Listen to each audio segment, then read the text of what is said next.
abordar lo que corresponde a alteraciones del lenguaje y trastornos de la comunicación. ¿Listo?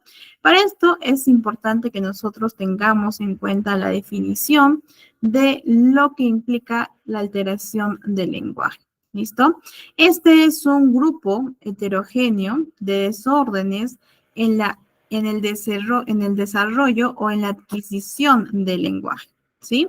Y que se caracteriza este grupo principalmente por un déficit en la comprensión, en la producción y en el uso del mismo. Bien, considerar estos tres: la comprensión, uy, a ver, espérenme. Ya. Considerar, chicos, la comprensión, la producción y el uso del lenguaje. ¿Listo? Hay un déficit por parte de nuestro paciente con estos tres aspectos.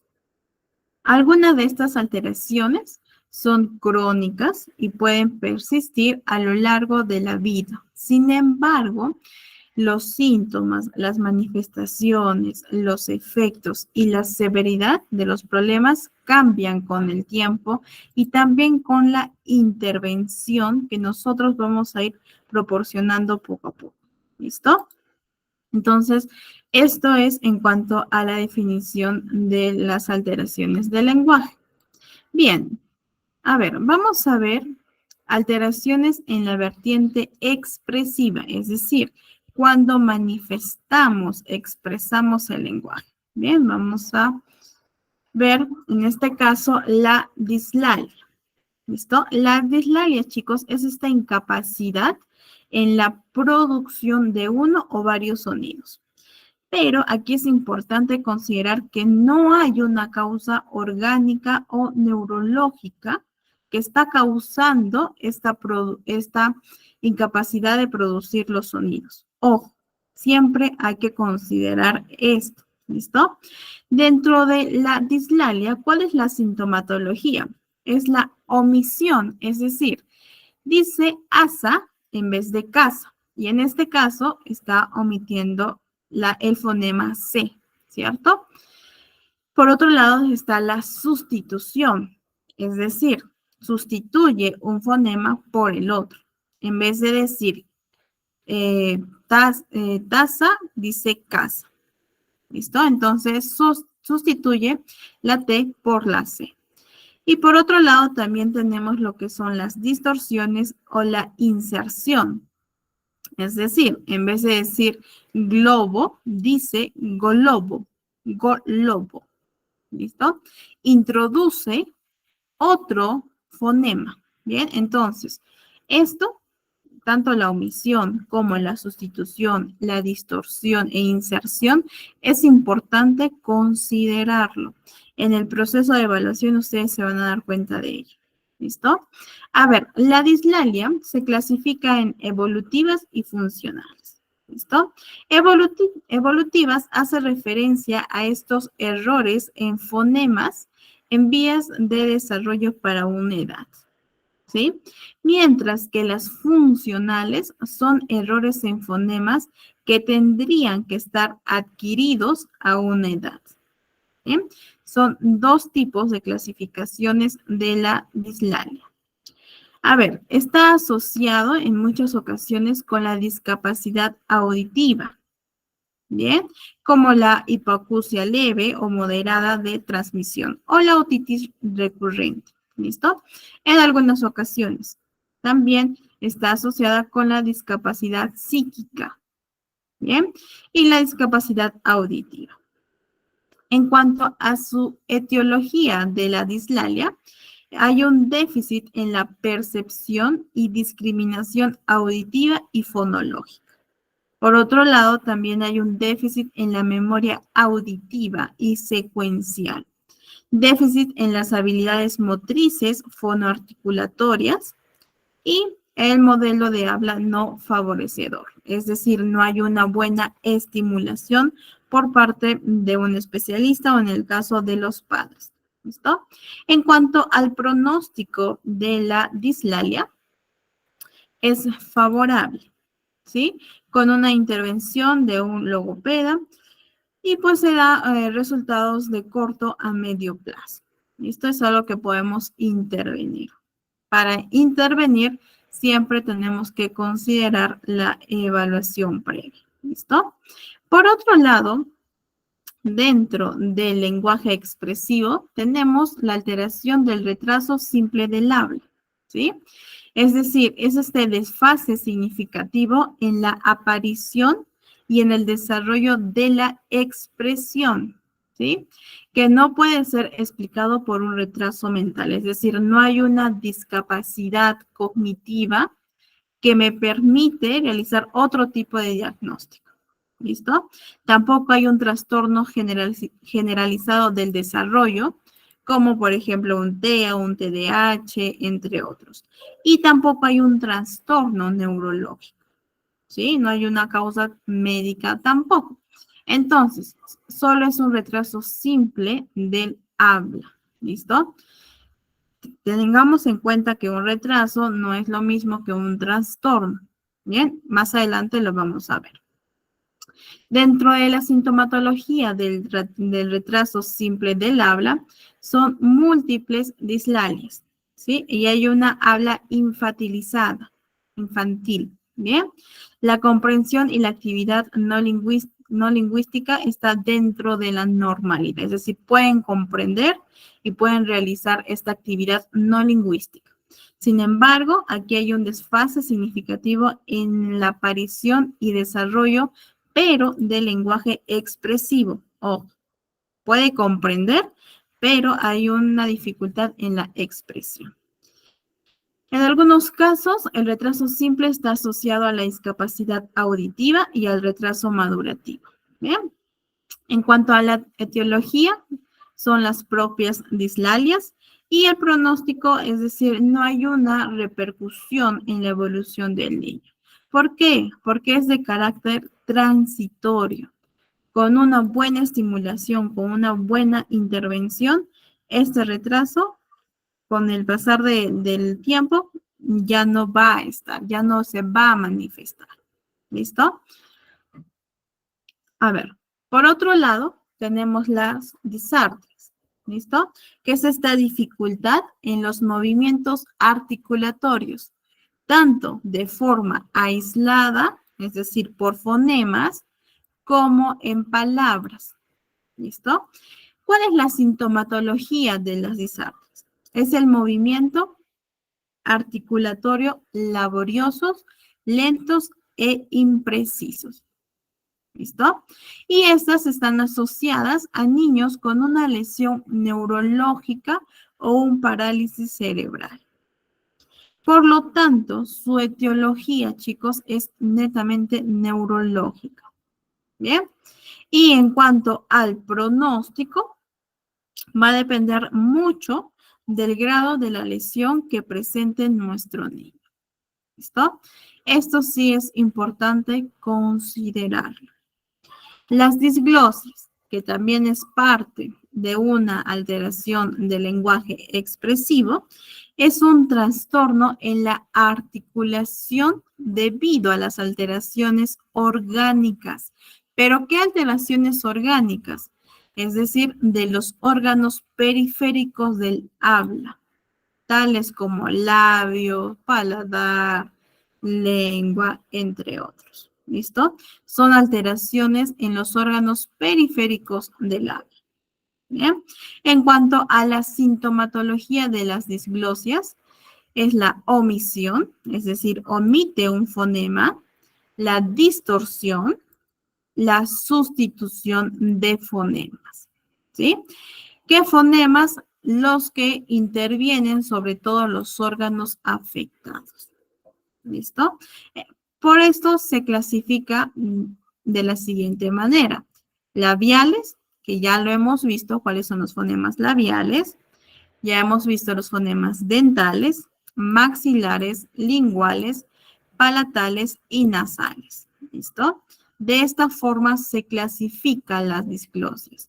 ¿Por qué? Porque esto me permite saber en qué voy a intervenir, en qué fonema está fallando mi paciente para yo poder intervenir. En fonemas labiales, en fonemas nasales, ¿Listo? Entonces, sí es importante considerar la clasificación de las disglosias. Por otro lado, esta se encuentra asociada a síndromes malformativos, ¿sí? Y niños sin otra dificultad. En cuanto a citología, es netamente orgánica. ¿Por qué? Porque recordemos que son alteraciones en los órganos periféricos del habla. Y el pronóstico va a ir, depende de la localización de la lesión que presenta nuestro paciente. ¿Listo? A veces sí puede persistir consecuencias, sobre todo en la sonoridad del habla. Pero esto, como les decía, va a depender mucho de la lesión que tenga nuestro paciente. ¿Listo? Y finalmente las disfemias, que es el desorden de la fluidez verbal, ocasionado por una incoordinación de mecanismos del habla. ¿Cuál es la sintomatología que nuestro paciente puede presentar? La repetición o prolongación de sonidos, además del uso de muletillas, ¿no? Por ejemplo, yo veo. ¿Listo? Hay una tensión muscular y también se asocia a una fobia al hablar, por el mismo hecho de la repetición de ciertos sonidos. Lo vamos a ver más adelante, ¿ya? En cuanto a la clasificación, tenemos la evolutiva y la crónica. La evolutiva se da entre los 2 y 5 años, pero esta va a ir desapareciendo en el tiempo, con una buena intervención. ¿Sí? Por lo tanto, es evolutiva. Mientras que la crónica, esta perdura a partir del 5º año. A ver, la disfemia también están asociados a niños con un desarrollo normal, que no tiene otros tipos de trastornos en cuanto al lenguaje, o niños con síndromes asociados. Ojo, síndromes asociados. ¿Listo? Y en cuanto a su etiología, son factores neurológicos, genéticos y sociales. Y en cuanto al pronóstico, la disfemia evolutiva desaparece cuando no hay una intervención directa, pero sí hay una estimulación por parte del entorno. Es decir, el entorno interviene mucho para poder superar esta disfemia evolutiva. Pero si se puede acudir a un especialista, muchísimo mejor. Mientras que la crónica persiste, aunque con una reeducación esta puede mejorar. ¿Sí? Aquí en la crónica sí entre comillas, se debería obligar a una intervención ya más especializada, ¿sí? Hasta que esta puede llegar a ser imperceptible para el oyente. ¿Listo? Bien, a ver, hemos visto las alteraciones de la vertiente expresiva. Ahora vamos a abordar las alteraciones de la vertiente expresiva y comprensiva. ¿Listo? Chicos, sus micrófonos, por favor. A ver, entonces, nos vamos con las alteraciones en cuanto a la expresión y la comprensión. Bien, a ver, aquí ya hemos visto el retraso simple del lenguaje, que también es parte de, ¿bien? Vamos a ver un poco más acerca de su sintomatología, que son hablantes tardíos, ¿listo? Nuevamente, no podemos nosotros decir que un retraso es un trastorno. Si lo hacemos así y lo consideramos de esta forma, vamos a cometer el error, ¿listo? De poder diagnosticar un trastorno cuando realmente es un retraso. Y ahora vamos a ver cómo yo puedo diagnosticar un trastorno y si no lo es. ¿Listo? Entonces, las sintomatologías son hablantes tardíos, hay alteraciones fonológicas, el vocabulario es limitado. ¿Por qué? Porque no ha habido una buena estimulación. ¿Listo? La estructura de la frase tiende a ser sencilla. Hay un uso pobre de determinantes y de nexos. Las frases son simples y los verbos son mal conjugados. ¿Listo? Esta sintomatología me puede decir que es un retraso simple del lenguaje. ¿Bien? Esta está asociada a la discapacidad psíquica, auditiva, problemas motores, retraso madurativo y también con niños con desarrollo normal. Bien, es decir, un niño con un buen desarrollo puede presentar un retraso simple del lenguaje por falta de estimulación, porque no ha tenido esta exposición ante otros compañeros, niños o personas. ¿Listo? En cuanto a citología, es un retraso madurativo. ¿Listo? Hay un bilingüismo mal integrado y el entorno, como les decía, poco estimulante. Y en cuanto al pronóstico, pues este es favorable con una buena intervención de un logopeda. ¿Listo? Y las afasias infantiles adquiridas es la pérdida del lenguaje oral ya adquirido por lesiones del sistema nervioso central. ¿Listo? A ver, ¿cuál es la sintomatología de una afasia infantil? Hay problemas en la comprensión, en la expresión, y esto va a depender del lugar en el cual se ha originado la lesión, ¿sí? Dentro del sistema nervioso central. ¿Listo? La afasia se encuentra asociada al síndrome de Landau-Kleinfeld, meningitis, infección herpética y traumatismo. ¿Listo? Entonces, es importante que nosotros podamos conocer esto. ¿Por qué? Porque esto lo vamos a ver cuando elaboremos toda la anamnesis, toda la historia de nuestro paciente, si es que ha tenido algún tipo de afección médica o una lesión orgánica. ¿Para qué? Para que nosotros realicemos lo que es el descarte. ¿Listo? Por esto, estos cuadritos que ven en pantalla les va a ayudar mucho cuando realicen una evaluación. A ver, en cuanto a la clasificación de la afasia, tenemos el área de Broca, ¿sí?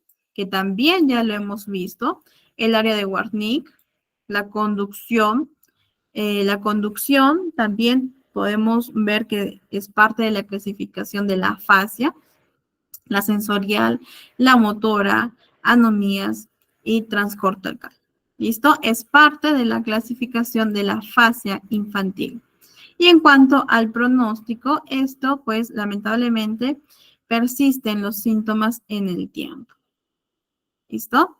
Entonces, estos cuadritos ambos, a ver, es decir, las alteraciones expresiva y comprensiva y la vertiente expresiva, nos va a ayudar para poder conocer qué está presentando nuestro pequeño. Y bueno, esto que ya lo hemos visto de una forma más general, las alteraciones de la voz, que es la afonía y la disfonía, recordando que la afonía se caracteriza por la pérdida de voz completa, ¿listo? Y la disfonía también se caracteriza por la pérdida de voz, pero de manera parcial. Y ambos se producen por una lesión o una parálisis del órgano de la fonación.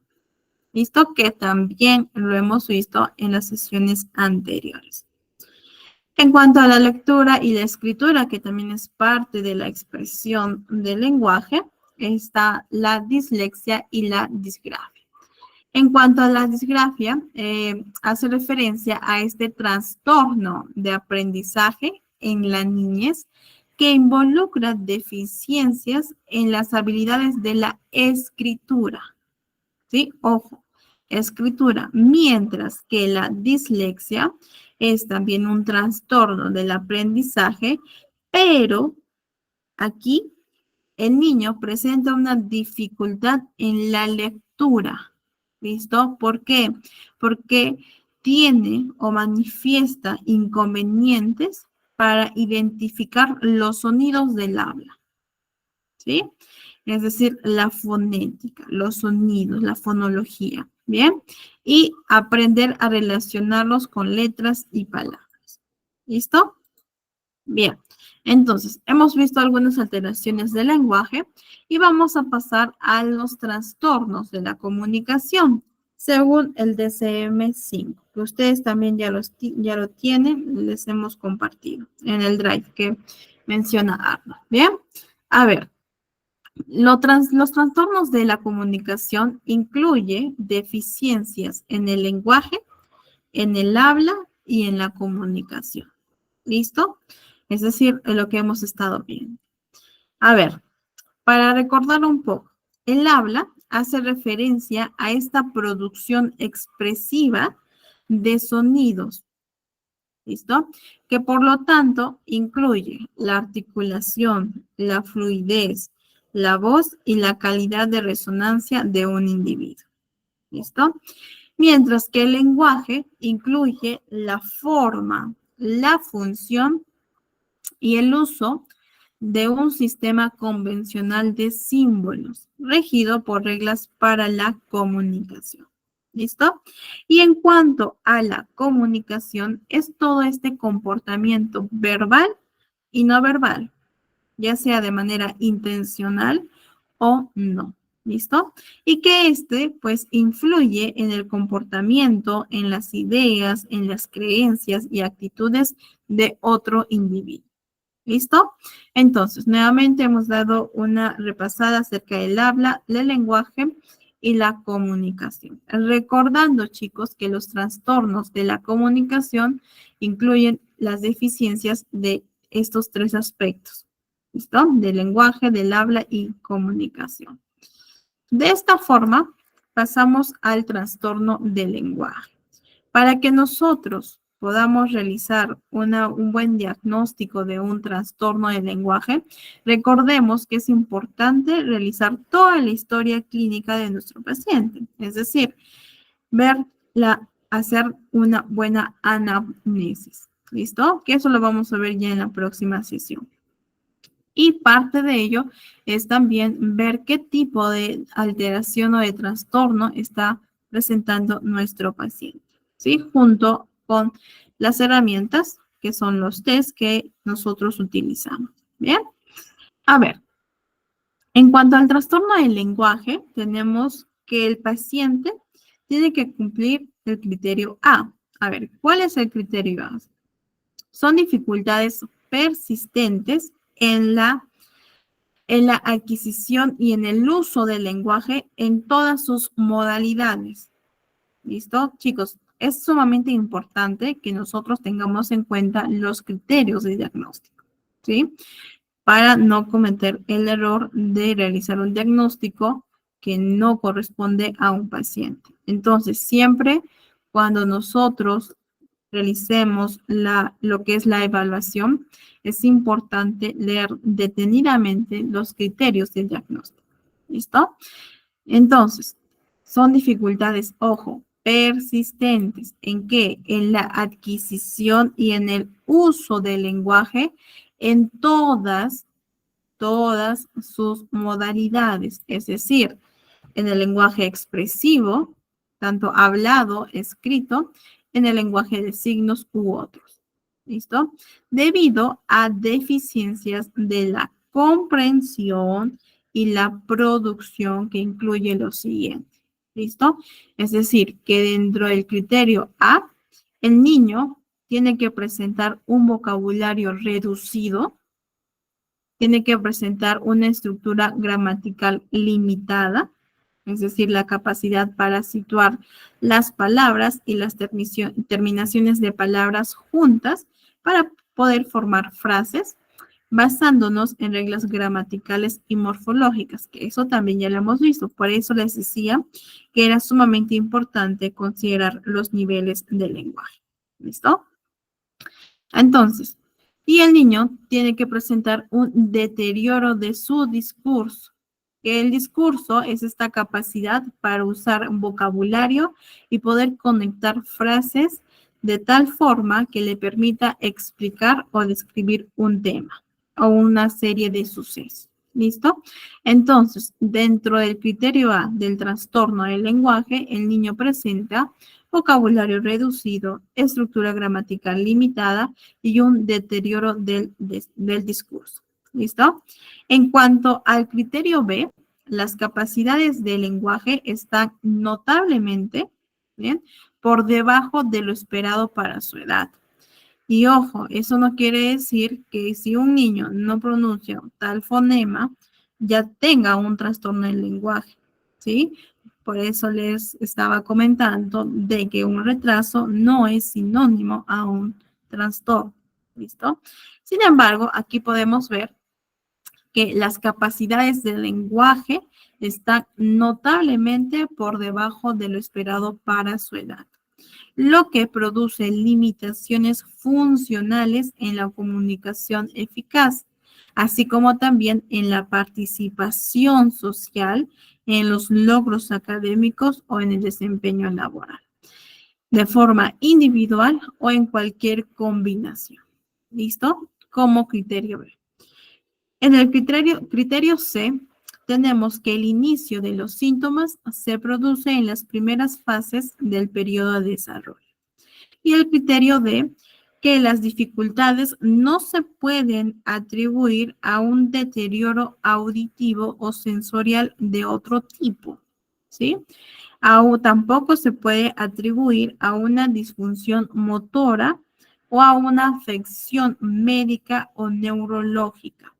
Y tampoco puede presentar una discapacidad intelectual o retraso global del desarrollo. Retraso global del desarrollo. ¿Listo? Importante considerar los tres criterios. A ver, vamos a ver algunas características diagnósticas de este trastorno del lenguaje. ¿Listo? En cuanto a las características diagnósticas centrales de dicho trastorno, son las dificultades para la adquisición y el uso del lenguaje. Es decir, mi paciente presenta esta dificultad para poder adquirir y por lo tanto usar lo que es el lenguaje. ¿Por qué? Porque hay deficiencias en la comprensión, no comprendo lo que me dices, y en la producción del vocabulario, así como también en las estructuras gramaticales y en su discurso. ¿Listo? Esto, chicos, es importante que ustedes lo tengan en cuenta, ¿bien? Para poder hablar de un trastorno del lenguaje. Ahora, las deficiencias del lenguaje son evidentes, ¿bien? Son evidentes en la comunicación hablada, en la comunicación escrita y en el lenguaje de señas. ¿Listo? Son muy notables, que está muy por debajo de lo que se espera para su edad. Ahora, el aprendizaje y el uso del lenguaje van a depender de capacidades expresivas y las capacidades receptivas. ¿Listo? La capacidad expresiva es la producción de señales vocales, gestuales o verbales, es decir, la expresión del paciente. Y la capacidad receptiva es este proceso de recibir y comprender los mensajes lingüísticos. ¿Listo? Y es en estas dos capacidades que nuestro paciente está fallando, está presentando dificultades. Entonces, las capacidades del lenguaje tienen que ser evaluadas en sus modalidades expresivas y receptivas. Es decir, tenemos que evaluar ambos, ¿sí? La capacidad expresiva y la capacidad receptiva. Porque cada uno de estas puede tener una gravedad diferente. Por ejemplo, el lenguaje expresivo de un paciente puede estar gravemente limitado, pero el lenguaje receptivo podría no tener ninguna deficiencia.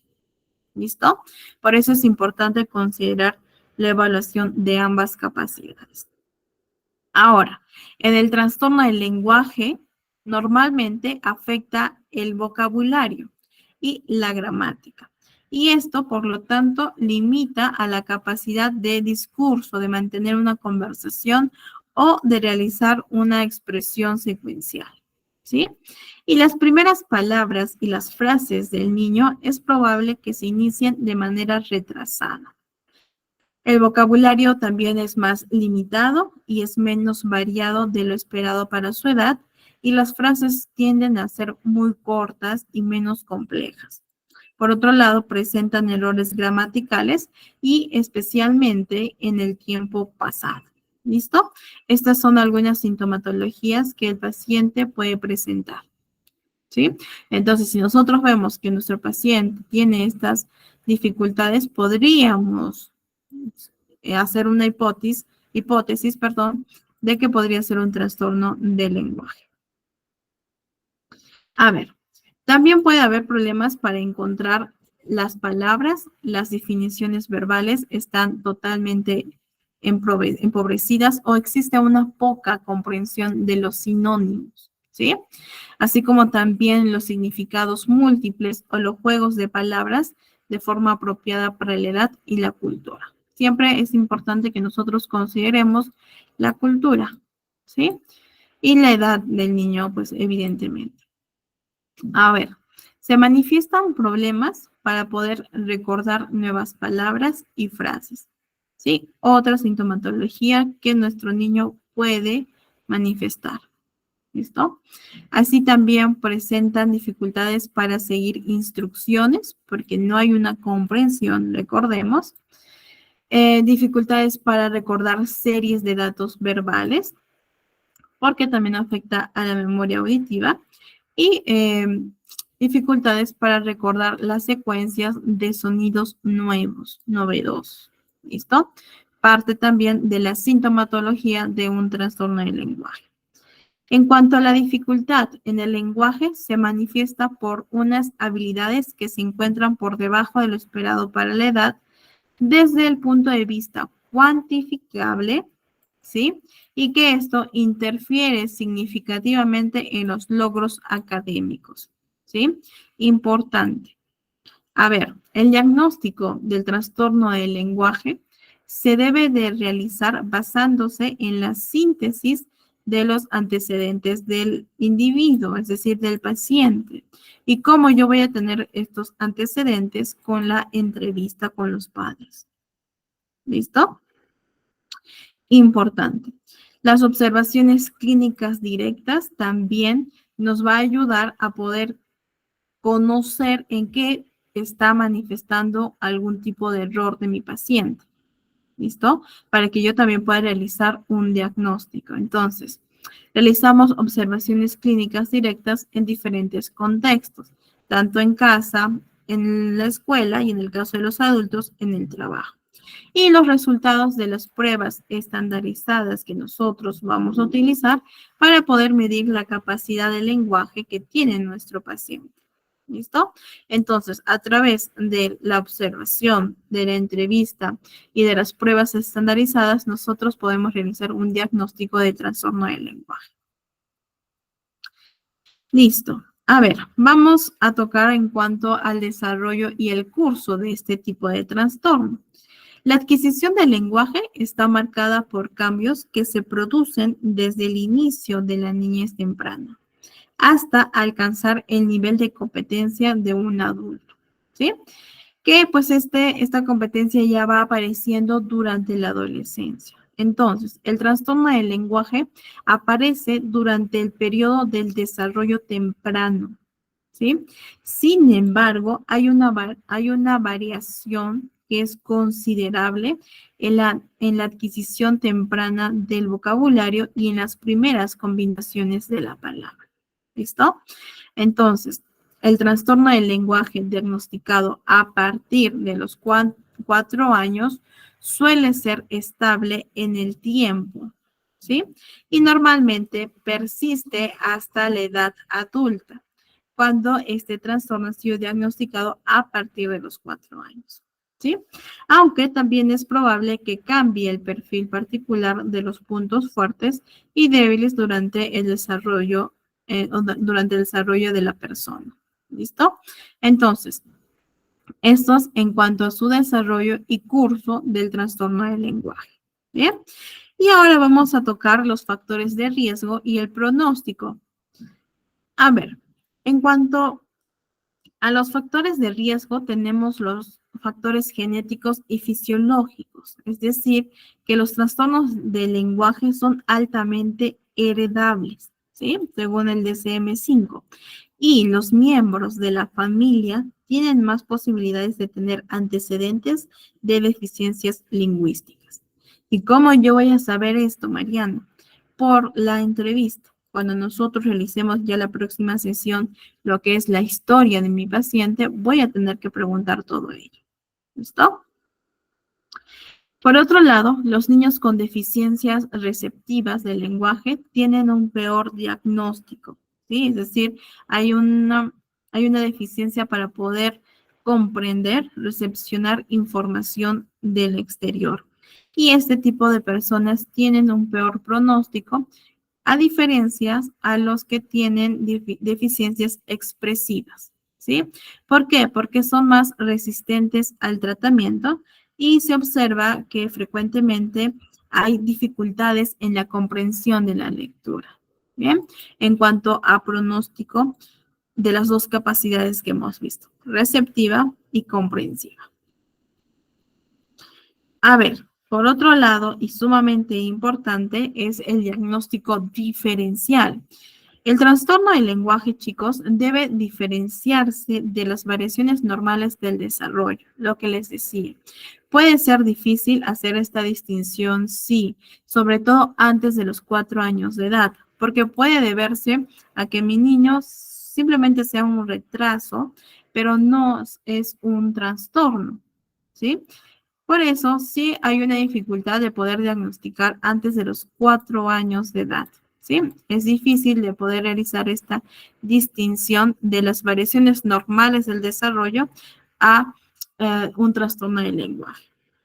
Bien, entonces, para esto nosotros también tenemos que tener en cuenta las variaciones del lenguaje regionales, ¿sí? Sociales y culturales, cuando se evalúan en cuanto a las deficiencias del lenguaje de un individuo. Bien, a ver, nosotros tenemos que hacer un diagnóstico diferencial en cuanto a la audición u otra deficiencia sensorial, ¿sí? Se tiene que descartar una discapacidad auditiva como una causa primaria de la dificultad del lenguaje. ¿Listo? Esto es importante para que yo pueda realizar un buen diagnóstico.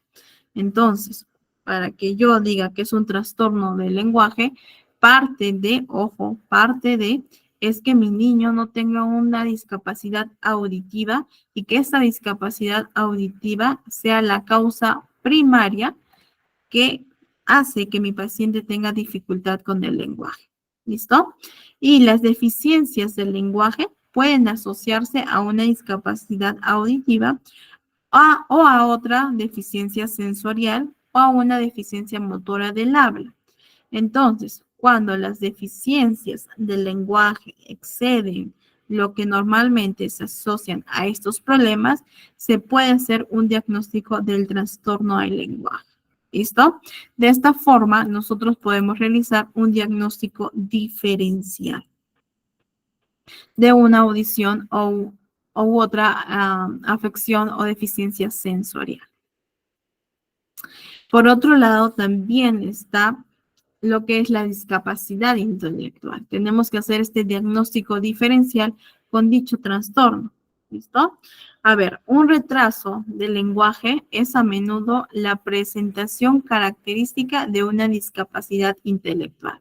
Por eso a veces se nos resulta un poco difícil poder hacer un diagnóstico. Sin embargo, no es imposible, ¿sí? Entonces, es posible que no se pueda realizar el diagnóstico definitivo hasta que el niño pueda completar las evaluaciones estandarizadas, ¿sí? Para eso nosotros no podemos tomarnos a la ligera y decir, mi paciente tiene un trastorno del lenguaje porque presenta todos los síntomas, pero quizás también esté presentando una discapacidad intelectual. Entonces tenemos que informar eso al papito, a la mamita, que tenemos que esperar hasta que el niño pueda completar unas evaluaciones estandarizadas. ¿Listo? Una vez que ya cumplamos con eso, ahí recién podemos hacer un diagnóstico. A ver, no se realizará un diagnóstico por separado a no ser que las deficiencias del lenguaje sean claramente mayores que las limitaciones intelectuales. ¿Listo? En cuanto a la regresión del lenguaje, también la pérdida del habla y del lenguaje en un niño menor a 3 años puede ser un signo de un trastorno del espectro autista. ¿Listo? O también puede ser parte de una afección neurológica específica. Y eso es siempre tenerlo en cuenta. Eso no quiere decir que no vayamos a intervenir. Bien, ojo con eso. Sí, podemos intervenir. Nosotros realizamos terapia de lenguaje con niños con TEA, con TDAH, con tartamudez, entre otros. ¿Listo? Entre los niños mayores de 3 años, la pérdida del lenguaje puede ser un síntoma también de una crisis epiléptica, por lo que en este caso es necesaria una evaluación diagnóstica para poder descartar la presencia de una epilepsia. ¿Listo? Bien. Ahora, vamos a pasar a lo que es el trastorno fonológico. ¿Listo? Dentro del trastorno fonológico tenemos como criterio A que el paciente debe presentar una dificultad persistente en la producción fonológica. Bien, que esta dificultad interfiere en la inteligibilidad del habla o impide la comunicación verbal de los mensajes. ¿Listo? Ojo, producción fonológica, ¿ya? Como criterio B, tenemos la alteración causa limitaciones en la comunicación eficaz, que esto pues interfiere con la participación social, los logros académicos y en el caso de mayores en el desempeño laboral, ¿sí? Ya sea de forma individual o con cualquier combinación. Como criterio C, tenemos que el inicio de los síntomas se produce en las primeras fases del periodo de desarrollo. Y como criterio D, tenemos que las dificultades no se pueden atribuir a afecciones congénitas o adquiridas, como parálisis cerebral, paladar hendido, hipoacusia, traumatismo cerebral u otras afecciones médicas o neurológicas. ¿Listo? ¿Y cómo yo voy a obtener esta información? A través también de la historia de mi paciente. ¿Listo? Importante considerar esto para hacer un buen diagnóstico. A ver, en cuanto al trastorno fonológico, vamos a ver algunas características diagnósticas. ¿Listo? La producción fonológica describe la articulación clara de los fonemas, que estos se combinan para poder crear palabras, ¿cierto? Que estas son habladas, expresadas. ¿Listo? Entonces, para yo realizar una producción fonológica, requiero de un conocimiento fonológico de los sonidos del habla, ¿sí? Eso ya también lo hemos abordado, ¿listo? Entonces, la habilidad, que yo también requiero tener la habilidad para poder coordinar los movimientos de los articuladores con la respiración y la vocalización del habla. ¿Listo? Yo necesito ambas para poder realizar una producción fonológica. Bien, entonces los niños con dificultades para la producción fonológica pueden presentar problemas de diferentes grados en el conocimiento fonológico o también en la habilidad para coordinar los movimientos del habla. ¿Listo? Entonces, parte del abordaje que yo tengo que realizar es indagar si mi niño está presentando dificultad en el conocimiento fonológico, ¿bien? Y o en la habilidad para coordinar los movimientos del habla. El trastorno fonológico se diagnostica cuando la producción de sonidos del habla no es la que se espera de un niño para su edad o su etapa de desarrollo. ¿Listo? Y cuando las deficiencias no son el resultado de una alteración física, estructural, neurológica o auditiva. ¿Sí? Entonces, aquí nosotros realizamos un descarte. ¿Bien? En los niños de 4 años con desarrollo normal, El habla general debería ser inteligible, mientras que a los 2 años solo es comprensible el 50%. Bien, entonces tenemos que considerar esto. Yo no puedo decir que mi niño a los 2 años tiene un trastorno fonológico. Bien, porque sí se le puede comprender, un 50%, pero se le comprende. Pero si mi niño a los 4 años no tiene una un buen nivel fonológico, ¿sí? Fonético fonológico, entonces ahí sí me da una sospecha de que podría presentar un trastorno fonológico. Bien, entonces es importante que ustedes consideren también estos 2 años, ¿sí? Los 4 años y los 2 años para poder hablar de un diagnóstico. Bien, a ver, en cuanto al desarrollo y el curso, ¿listo? No es inusual que los niños con un desarrollo normal acorten palabras, ¿sí? No es inusual que acorten palabras y sílabas cuando aprendan a hablar, pero la progresión en el dominio de la producción fonológica debería conducirles a los niños hacia un habla mayoritariamente inteligible a los 3 años. ¿Sí? Entonces, importante considerar esto, que en el dominio de la producción fonológica, esto va a conducir o debería de conducir a mi niño a un habla inteligible a los 3 años, mayoritariamente inteligible. ¿Ya? Puede haber un retraso, sí, pero nuevamente, retraso no es sinónimo a trastorno.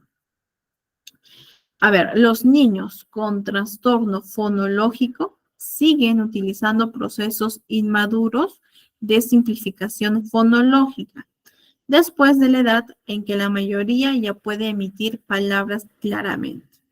¿Listo? Es algo que no se espera para su edad. Al llegar a los 7 años, se debería ya producir la mayoría de los sonidos del habla con claridad y la mayoría de palabras se debería pronunciar correctamente.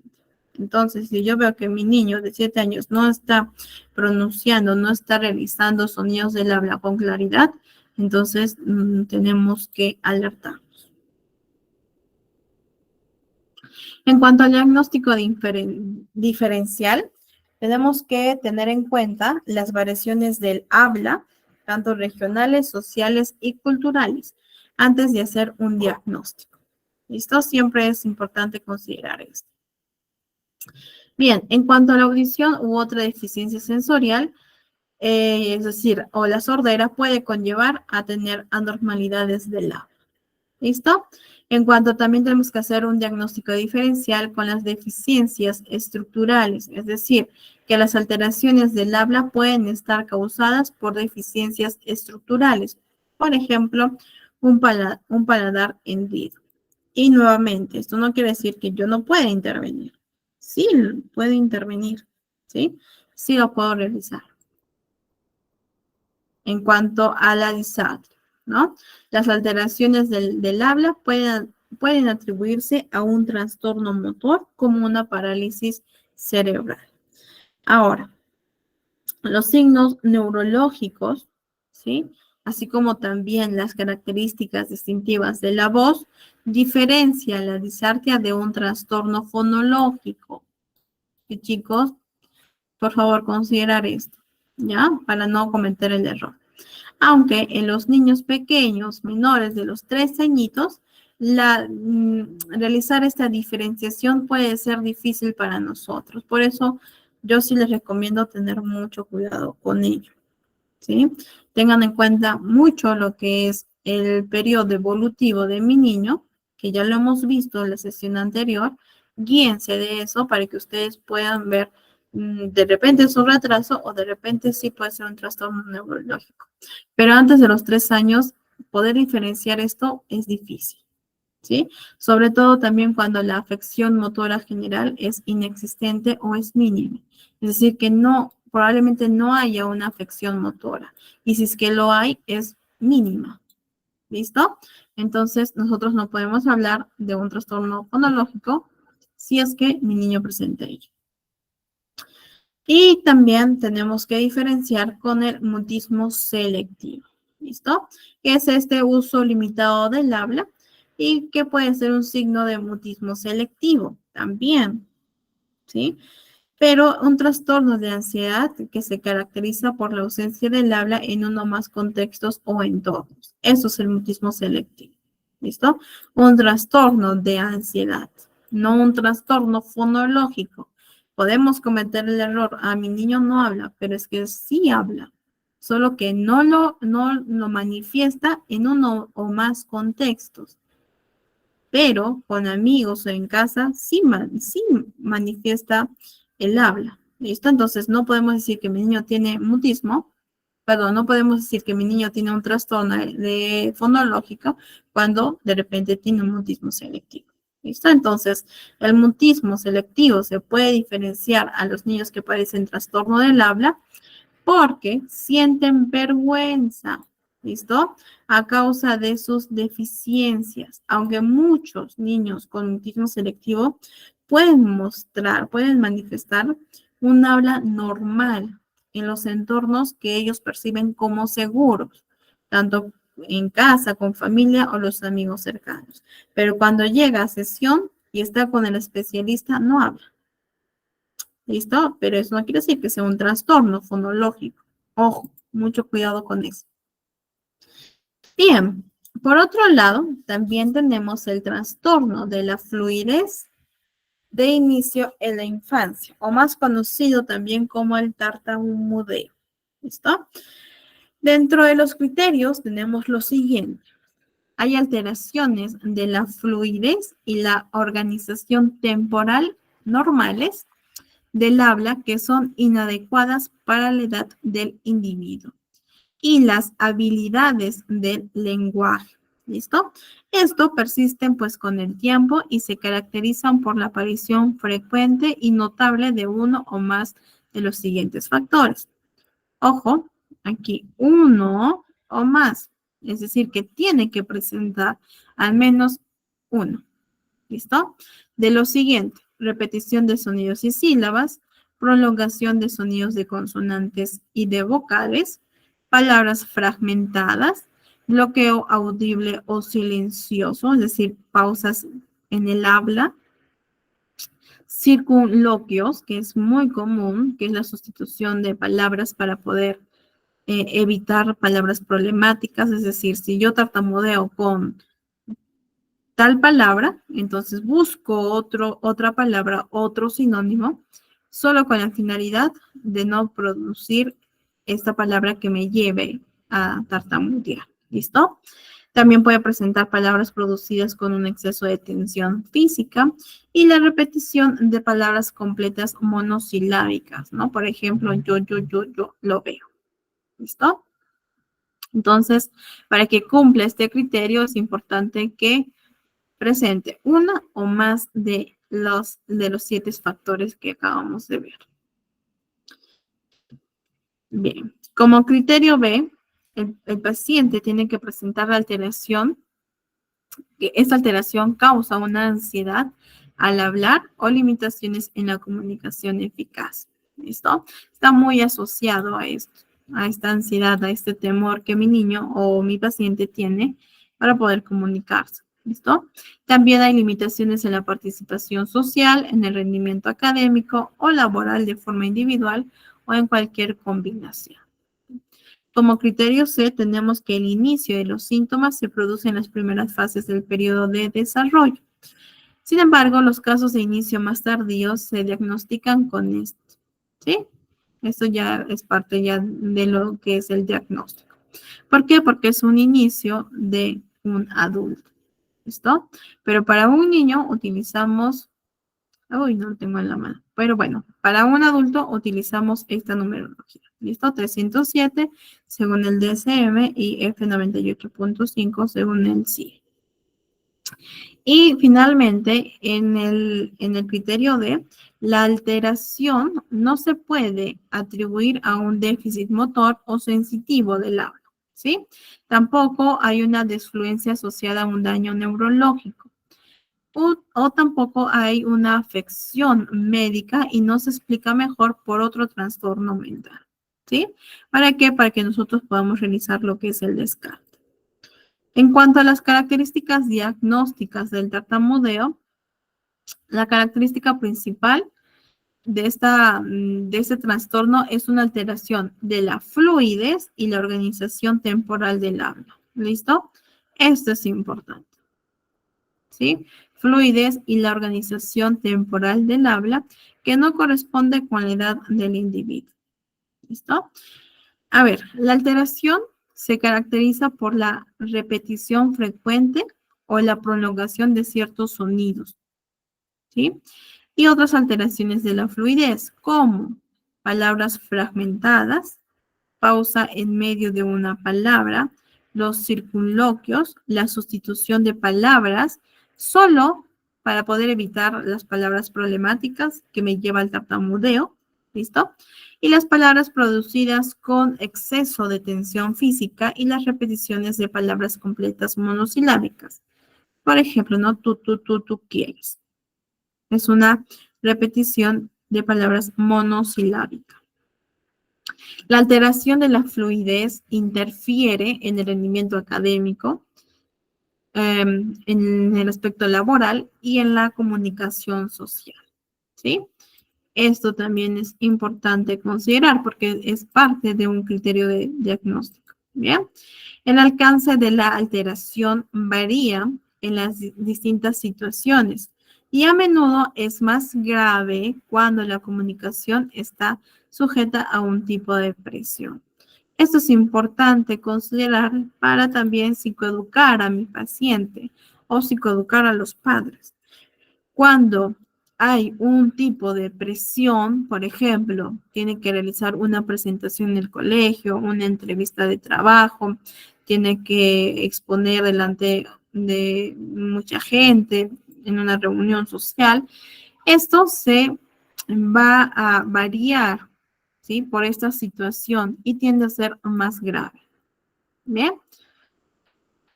Aparte que también presentan ansiedad, temor, entre otros. En cuanto al desarrollo y curso, nos dice el DSM-5 que este se presenta antes de los 6 meses en el 80 y 90%, ¿sí? Solo en el 80 y 90% de las personas afectadas. Pero se sitúa la edad de inicio entre los 2 y 7 años, ¿sí? Según el DSM-5. A ver, típicamente las disfluencias empiezan gradualmente con la repetición de consonantes iniciales, ¿sí? Por ejemplo, años, ¿listo? Típicamente, ¿sí? Empiezan de esta manera, con las primeras palabras de una frase o con las palabras largas. Cuando el trastorno progresa, las disfluencias llegan a ser incluso más frecuentes y estos interfieren más, ¿sí? Ocurriendo en las palabras o frases más significativas de lo que se quiere expresar. Ya es más notorio en mi paciente.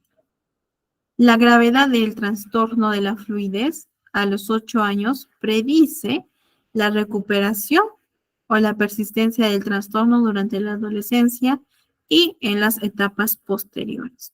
¿A qué edad? A los 8 años. ¿Listo? A los 8 años, la gravedad de ese trastorno me va a predecir si hay una recuperación o si este trastorno persiste, ¿sí? Y tenemos que lidiar con él. Cuando el niño llega a ser consciente de esta dificultad que tiene para poder hablar, puede desarrollar un mecanismo para evitar la disfluidez y las respuestas emocionales asociadas, ¿sí? Que esto también puede llevar a una baja autoestima. Por lo tanto, también podemos saber lo que son las consecuencias, tales como el estrés y la ansiedad pueden exacerbar lo que es la disfluencia, que es parte de, ¿sí? Son sintomatologías que mi paciente puede presentar. Y la alteración del funcionamiento social puede ser el resultado de esta ansiedad, ¿sí?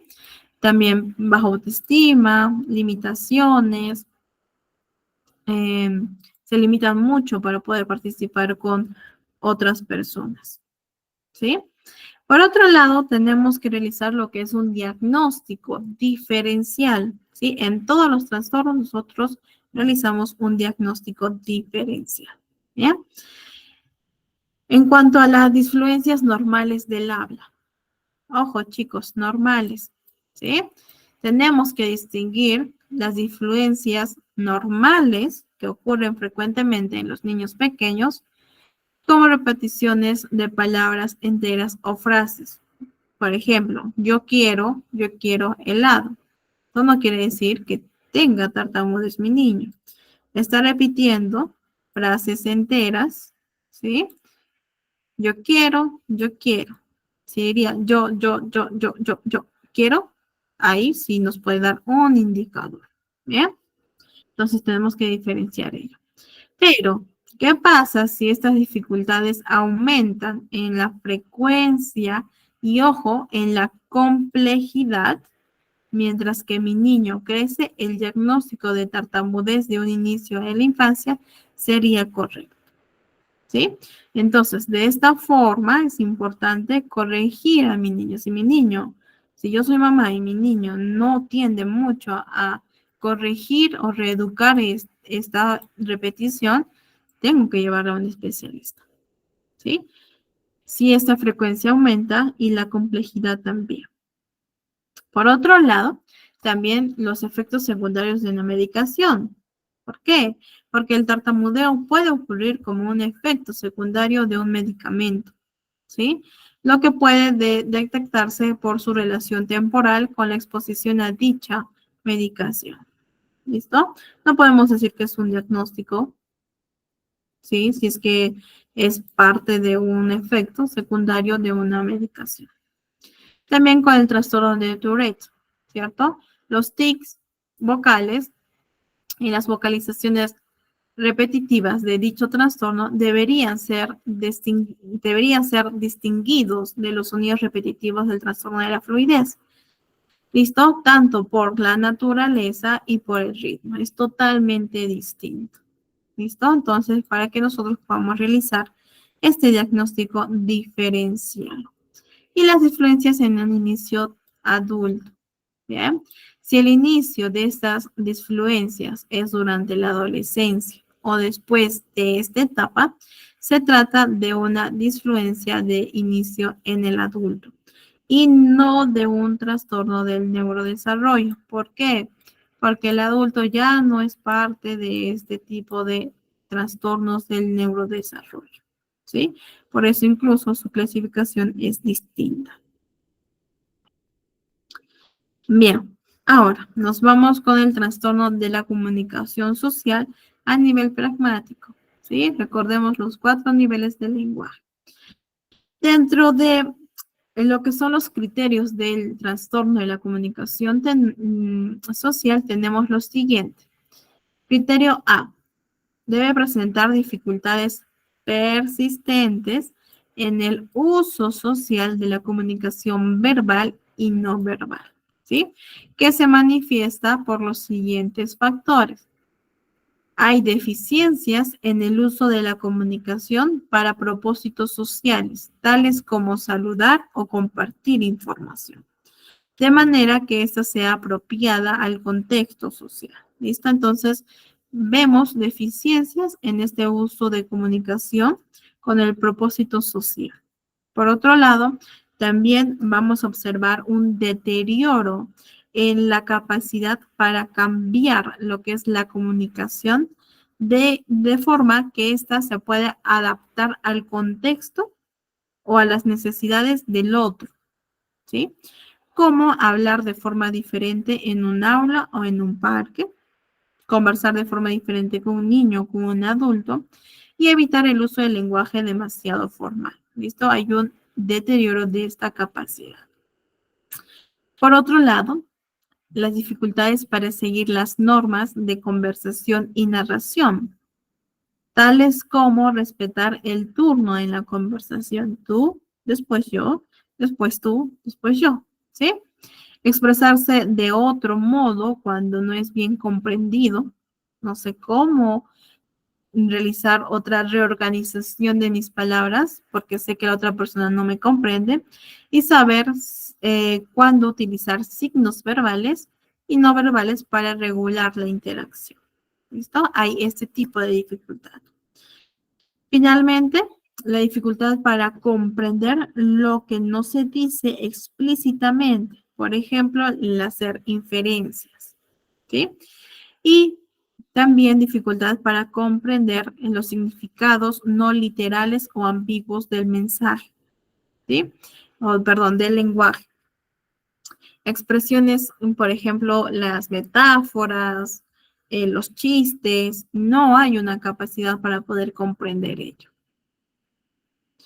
Como criterio B, tenemos las deficiencias causan limitaciones funcionales en la comunicación eficaz, en la participación social, en sus relaciones sociales, logros académicos, laborales, ya sea de manera individual o de combinación.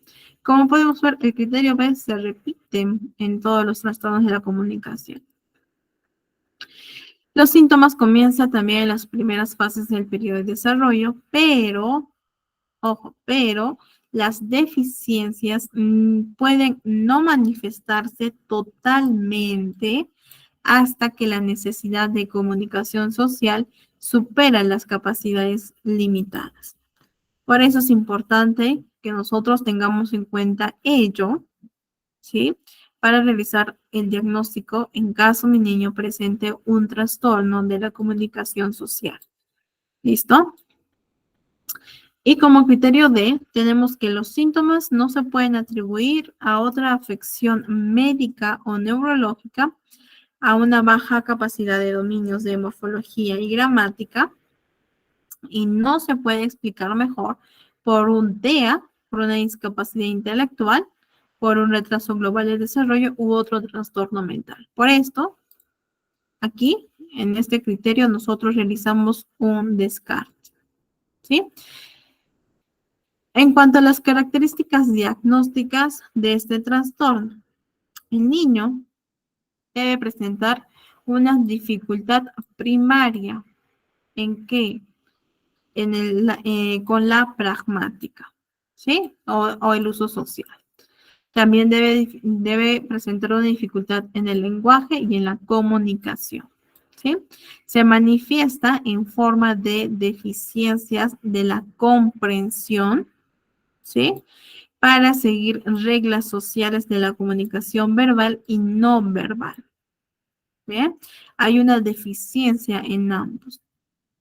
También cambiar el lenguaje según las necesidades del que escucha o la situación. ¿Sí? Hay problemas en mi niño para poder cambiar el lenguaje según las necesidades del otro o de la situación. También hay dificultad para seguir las normas de una conversación y de una narración. ¿Listo? Causan limitaciones funcionales en la comunicación eficaz, ¿sí? Tienen mucha limitación en ello. En la participación social también se limitan mucho, en el desarrollo de sus relaciones sociales y también en los logros académicos. Se ve muy, muy reflejado. A ver, las deficiencias, chicos, no se explica mejor por una escasa capacidad en el dominio del lenguaje estructural o una capacidad cognitiva deficiente, ¿sí? Esto es importante considerar. Tengo que descartar una capacidad cognitiva deficiente. En cuanto a su desarrollo y curso, a los 4 o 5 años, la mayoría de los niños deberían tener capacidades de habla y de lenguaje suficientes para permitir la identificación de deficiencias específicas en la comunicación social. Entonces, yo me voy a guiar de estos años, de los 4 a 5 años. ¿Sí?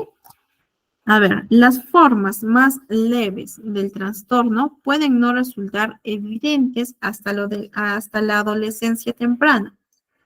cuando el lenguaje y las interacciones sociales empiezan a ser más complejas en este periodo, ¿sí? Esto también es importante considerar. A ver, en cuanto a las deficiencias tempranas en la pragmática, estas pueden causar alteraciones que duran en las relaciones y los comportamientos sociales y también en la adquisición de otras capacidades como la expresión escrita. ¿Sí? Si es que no hay una buena intervención temprana, también puede afectar en la expresión escrita. También, como en cualquier otro trastorno, tenemos que realizar lo que es el diagnóstico diferencial. En este caso, con el TEA, ¿sí? El trastorno específico, trastorno del espectro autista. Se debería considerar el diagnóstico del trastorno de la comunicación social solamente si la historia del desarrollo no muestra ningún tipo de patrones restringidos o repetitivos de comportamiento, que esto es propio de un TEA, ¿sí? Tampoco hay un patrón restringido de intereses o de actividades, que también esto es parte de un TEA, ¿sí? Entonces, importante considerar esto. Por otro lado, también tenemos que realizar un diagnóstico diferencial del trastorno por déficit de atención con hiperactividad. En este caso, los déficits primarios de un TDAH pueden causar un deterioro en la comunicación social y en las limitaciones funcionales de la comunicación eficaz, ¿sí? Por lo tanto, yo tengo que hacer un descarte de un TDAH, ¿sí? Porque puede ser que tenga TDAH y que no tenga un trastorno de la comunicación social, ¿sí? Entonces sí es importante que yo pueda revisar cuáles son los criterios de un TDAH. Por otro lado, tenemos el trastorno de ansiedad social, que es la fobia social, que también tenemos que hacer este diagnóstico diferencial. La característica que los diferencia es el momento del inicio de los síntomas, ¿sí? Es decir, en el trastorno de la comunicación social, el niño nunca ha tenido una comunicación social eficaz. ¿Sí? Ojo, nunca. Pero en el trastorno de la ansiedad social, la capacidad de comunicación social sí se ha desarrollado de manera apropiada, pero esta no se utiliza por ansiedad, ¿sí? En las interrelaciones o en las relaciones sociales. ¿Listo? Aquí podemos ver las diferencias de ambas para hacer el diagnóstico diferencial. También se tiene que hacer un diagnóstico diferencial de la discapacidad intelectual. ¿Bien? Es decir, que las habilidades de la comunicación social pueden ser deficientes entre las personas con retraso general de desarrollo o discapacidad intelectual. Pero, ojo, pero no se da un diagnóstico separado a no ser que las deficiencias de la comunicación social superen claramente las limitaciones intelectuales, ¿sí? De esta forma yo puedo realizar lo que es el diagnóstico. ¿Listo, chicos? Entonces, aquí tenemos la bibliografía, que ustedes también ya poseen el DCM. Entonces, es importante que yo pueda considerar lo que son las alteraciones del lenguaje y trastornos de la comunicación, sí. ¿Cómo yo voy a tener un buen diagnóstico? Con todo el proceso de evaluación. A través de la entrevista con el papá, para poder realizar todo lo que es la anamnesis, a través de las pruebas que nosotros vamos a ir aplicando y a través también de la observación. Y sí, es posible tener observación de la escuela, en el caso de los tutores, en el caso de los profesores, también, ¿sí?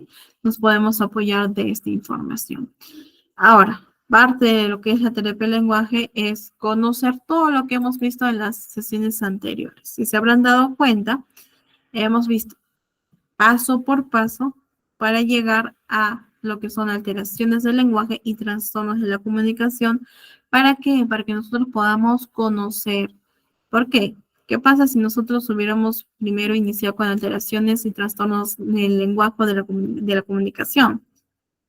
Vemos el pragmático y no, quizás no hubiéramos conocido qué es un nivel pragmático, ¿sí? Por eso es importante que nosotros podamos repasar lo que hemos visto anteriormente, ¿sí? Para poder comprender lo que son las alteraciones. A ver, les voy a presentar, esperen un ratito, esto. Ustedes también ya tienen este PDF que son signos de alarma o de alerta, ¿sí? Para poder ver si es que mi niño está dentro de lo normal o no está dentro de lo que se espera para su edad. ¿Listo? Tanto en la etapa prelingüística, que ya también lo hemos visto, chicos, como en la etapa lingüística.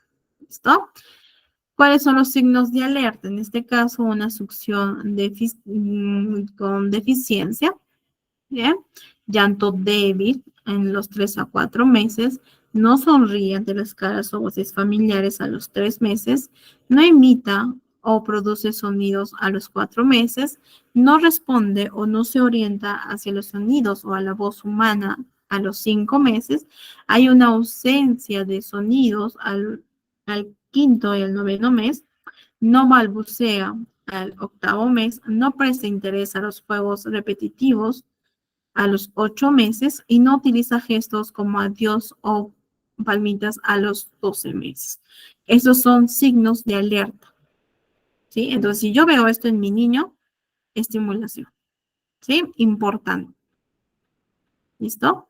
Y pues así sucesivamente podemos ver entre los 12 a los 2 años, de los 2 a 3 años, de los 3 a 4 años, de los 4 a 5 años y finalmente de los 5 a 6 años. ¿Listo?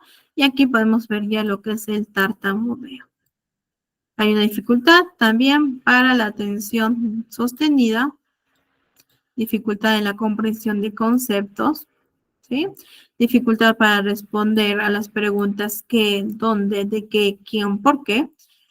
También dificultad para comprender las oraciones, hay errores en la estructura de las frases y persisten dificultades de articulación. ¿Listo?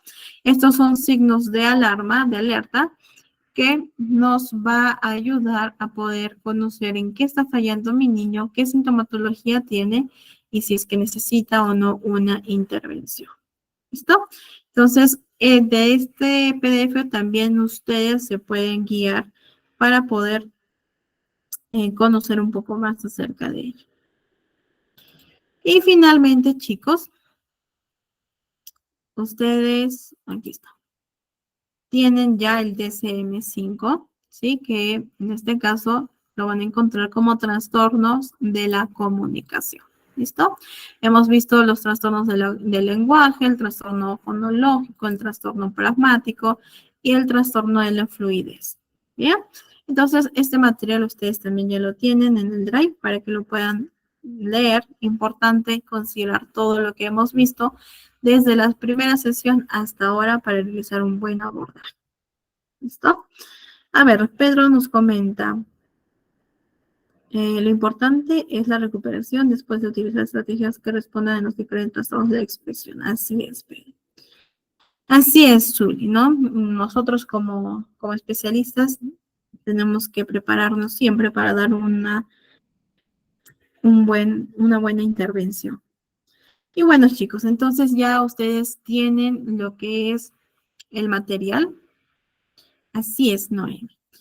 ¿Cierto? Ya tienen el material, ya la próxima sesión abordamos lo que es evaluación y parte de la intervención.